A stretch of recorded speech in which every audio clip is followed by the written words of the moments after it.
You are looking at Julian's pronunciation guide, where we look at how to pronounce better some of the most mispronounced words in the world, like this other curious word. But how do you say what you're looking for today? Bonjour, we are looking at how to pronounce these names, and we'll be looking at how to say more confusing French names as well, in particular, and other vocabulary. Stay tuned to the channel to learn more.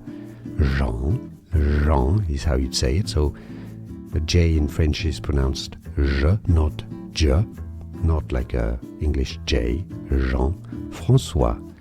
The C is pronounced like an S because it has this little CD, the little symbol on it, so it's like an S. Jean-Francois. Jean-Francois is how you say this name in French. And now you know. Like this video if you found it useful, appreciate the support. More videos for you here to learn more. See you there. Thanks for watching.